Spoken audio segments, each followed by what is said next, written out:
homicide and armed robbery and served 15 years in confinement. Due to countries that won't take their citizens back, this individual was released back into the community under ICE supervision to prey upon people again. Another individual sentenced to life in confinement, convicted of first-degree murder. His country would not take him back, forcing ICE to have to re-release him back into the community to reoffend. As Tricia highlighted before, we have an individual that raped and sexually assaulted a mentally handicapped victim. Because his country would not take him back, ICE had to find a third country to take him back so we can remove this public safety threat. You know, as a career law enforcement officer and a career officer with ICE, I've been dealing with these recalcitrant countries for years, having to see repeated murderers, sex offenders, violent criminals re-released back into the United States because their home countries would not take them back. Yet under President Trump and under the leadership of Secretary Noem, we are now able to remove these public safety threats so they won't pry on the community anymore and they won't have any more victims in the United States. With that, I'll turn it over to my Deputy Director, Madison Sheehan. First of all, ICE would like to thank President Trump and Secretary Noem for their steadfast commitment to the American people and the men and women of ICE. Our commitment here at ICE remains the same, that we will remove the worst of the worst from your communities, including the list of people that are up on this board. As we work every day to make the American people safer, we see activist judges stepping in a way that we have never seen before to put criminals first and not the American people. This judge wants these criminals, these rapists, murderers, out on the streets in your communities. ICE will not let that happen and will continue to fight and put the American people first as the mandate President Trump received to make sure that we keep America safe. Thank you. Thank you, Madison. And with that, we'll take just a few questions. Say your name and outlet, Ted. Ted Hesson with Reuters. Can you clarify, are these 8 people that you are trying to deport to Sudan or South Sudan?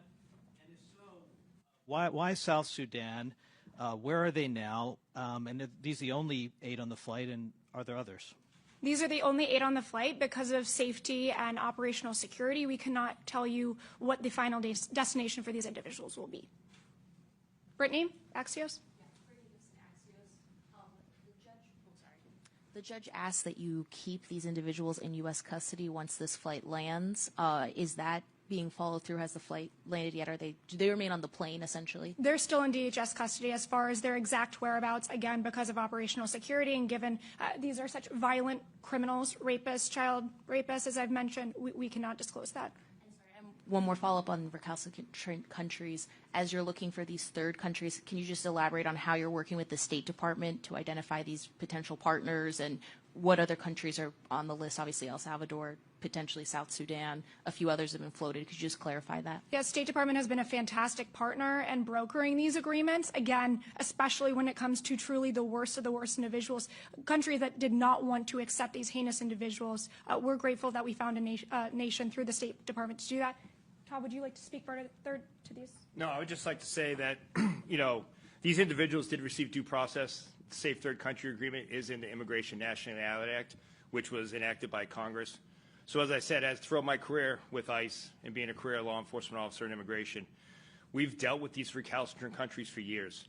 And I would just say that through the partnership with the State Department, with Secretary Rubio, and under Secretary Noem's leadership and vision, we're able to do this under this administration to remove these public safety threats. And I would just like to take the time to thank, the men and women of ICE who put their lives on the line every day, the officers of our special response teams and our high-risk teams that do transportation of these individuals. These are the most violent people that are in the U.S. These are the ones that you don't want in your community. These are the ones that we prioritize every day. So again, under those partnerships, we're able to go ahead and remove these public safety threats from the community. Julia. Thank you. Could you talk more about the agreement with South Sudan? Once these people were going to arrive there, was the agreement that they would be incarcerated, much like the CICA prison conditions in El Salvador?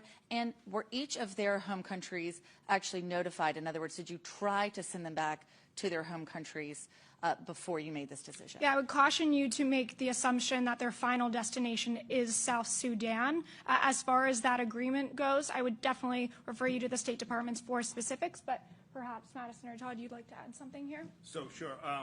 Yes, I can say that their home countries refuse to take these individuals back. ICE is bound by Zavidas, which is a Supreme Court decision. Again, I've always said ICE detention isn't punitive. We detain and remove. After 6 months or 180 days, if we don't have a country that'll take their citizens back, we do have an option to find a safe third country. And in all these cases, these individuals were from countries that were recalcitrant or had impediments or life sentences that led to them not being able to move to their home nation. So for that, ICE would go ahead and follow the laws enacted by Congress to find a safe third country. South Sudan is considered a safe third country? So I can't talk as far as the State Department and agreements made at this administration as far as where the final destination is for these individuals. So again, I refer you to State Department. I think we'll take one more. Priscilla. Thank you. In a court declaration yesterday evening, one of the attorneys said that when she reached out about her Burmese client, that she was told by an officer that it was South Sudan. So can you confirm that it is one of the countries, at the very least, that you are working with to accept these nationals, and anything more that you can share about the process by which immigrants in detention are being notified if they're going to be sent to a third country and what that looks like? Yeah, absolutely. We are following due process under the U.S. Constitution. These individuals have been given, and their lawyers have been given, plenty of prior notice as far as those actual agreements. We can get back to you with more information from the State Department. Todd, anything to add there? No, I would just say the same thing that, ICE, we do follow the current laws and restrictions that do bar us by safe third countries.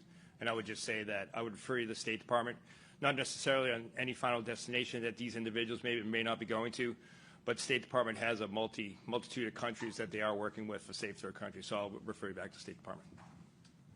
Just one quick question. You're saying to not conclude that they're going to South Sudan.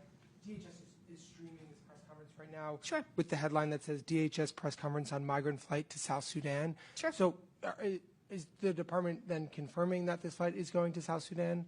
We're confirming the fact that that's not their final destination. So, I mean, we have deportation flights that logistically move domestically within the United States. That doesn't mean that their last stop is internally within the interior of our country. So, absolutely not. But before we leave, you'll have these heinous individuals, but we didn't say them out loud. But what we should be saying out loud is the name of the American victims, these people who they've victimized. And I've rarely seen anyone in our press corps actually write about American victims. So I would encourage you, I would implore you to start writing about Americans and not just doing the bidding of these disgusting individuals. Thank you for your time today, and we'll see you next time. Can you just clarify, has the flight... Thank you all. Thank you. Thank you. Thank you, Commissioner.